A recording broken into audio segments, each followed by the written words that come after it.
las voces para defender los derechos humanos.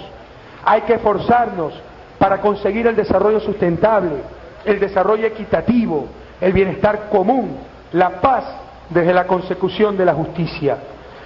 Debemos sumar voluntades para promover la eliminación de toda medida discriminatoria en contra de la movilidad humana.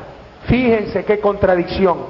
Mientras la globalización desde el norte, la globalización neoliberal, cada vez busca dar más facilidades para la movilidad de mercancías y de capitales, esa misma globalización, esos mismos países, cada vez buscan poner más barreras, penalizar la movilización de los seres humanos. ¿Cómo podemos explicar eso a las futuras generaciones? No nos cansaremos de reivindicar el derecho a la libre movilidad humana en todo el planeta. No existen seres humanos ilegales. Lo que existe es un conjunto de prácticas ilegales e inmorales, como el racismo, la xenofobia y, de otro lado, el tráfico de personas, la explotación. Nuestro objetivo es fortalecer las relaciones sur-sur y, en este sentido, establecer relaciones diplomáticas y comerciales con países y regiones que antes habíamos ignorado por el vasallaje de nuestros gobernantes y por tener la mirada únicamente fija en el norte. No aceptamos las estructuras de sometimiento internacional que están al servicio de las transnacionales y de las instituciones financieras de Bretton Woods, como ha sido la denuncia que recientemente hicimos del CIAL, este centro de arbitraje del Banco Mundial.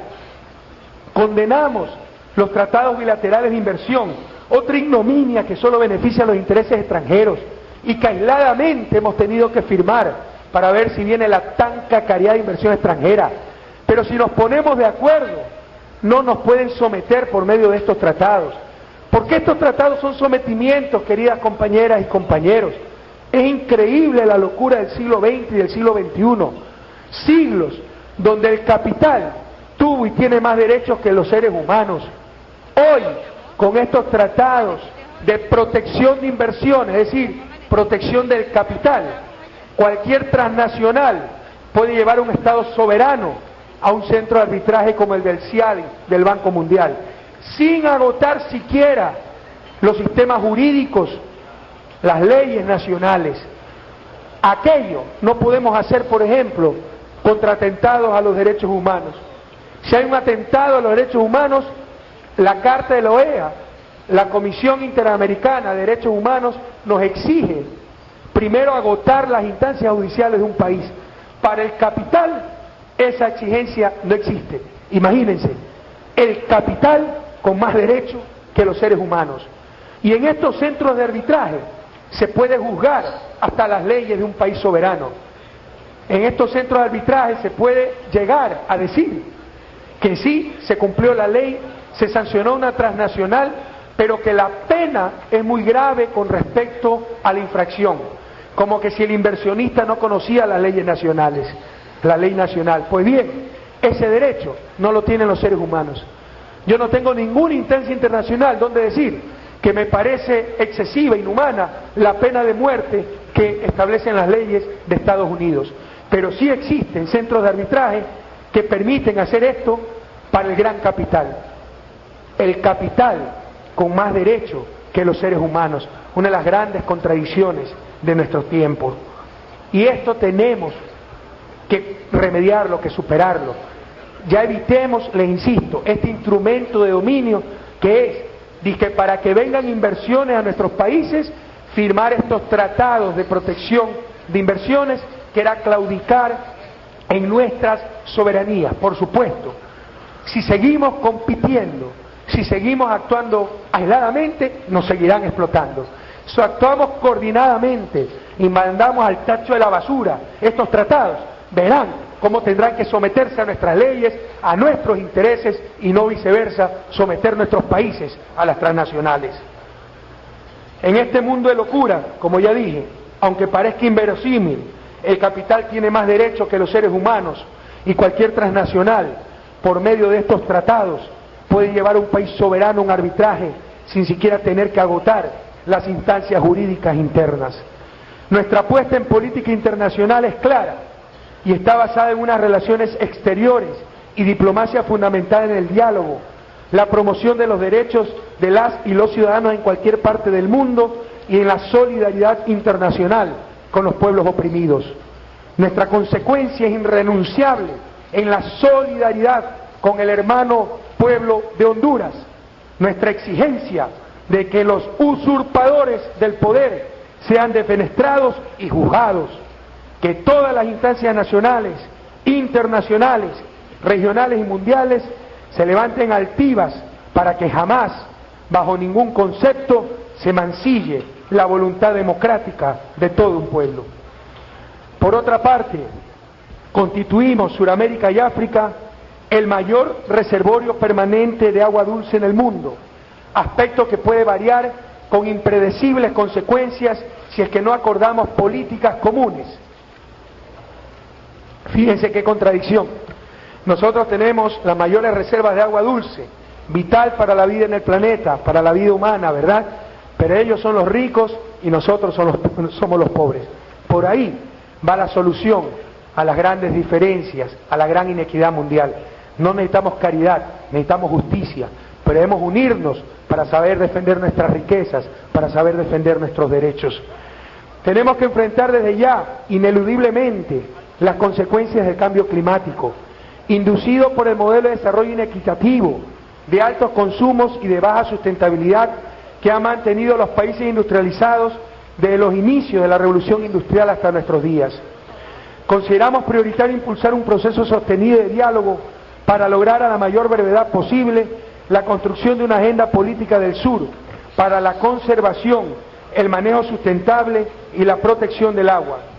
Tenemos que construir una estrategia para el desarrollo de políticas regionales que permitan preservar a futuro, como una responsabilidad frente a las futuras generaciones, el elemento más preciado para la supervivencia del ser humano y de todos los seres vivos terrestres, el agua dulce. Rechazamos los dictados de instituciones como el Fondo Monetario y el Banco Mundial que han fracasado, que nos ha conducido al despeñadero actuando en representación del interés del capital, de los centros financieros del capitalismo mundial, de doctrinas políticas disfrazadas de ciencia que han dominado el mundo desde el mal llamado consenso de Washington. En América Latina y el Caribe, lo mismo que en el África, se amplían los foros democráticos, los espacios de unidad e integración.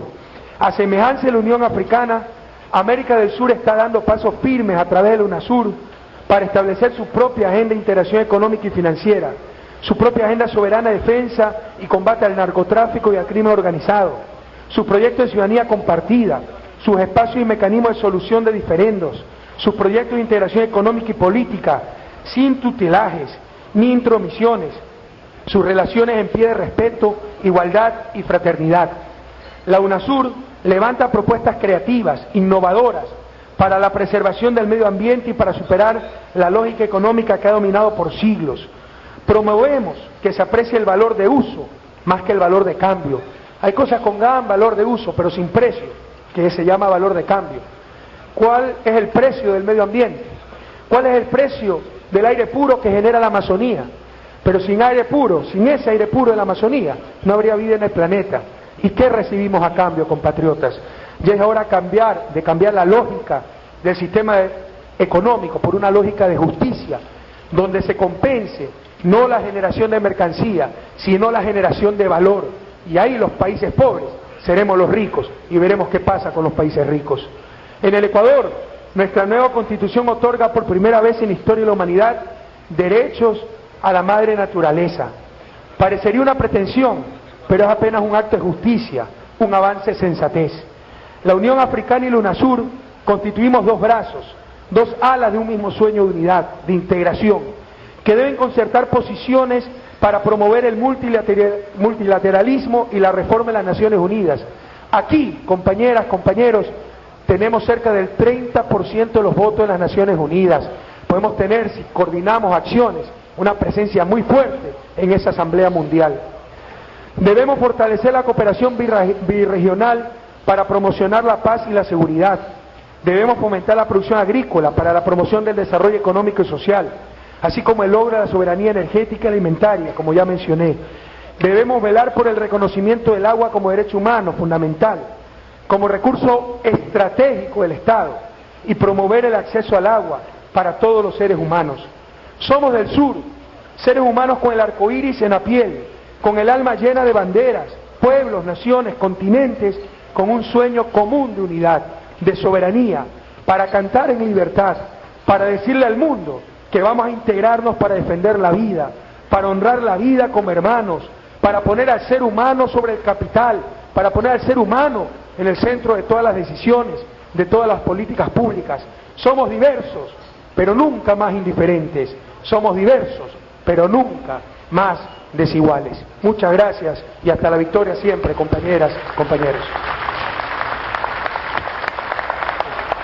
Hasta la victoria siempre.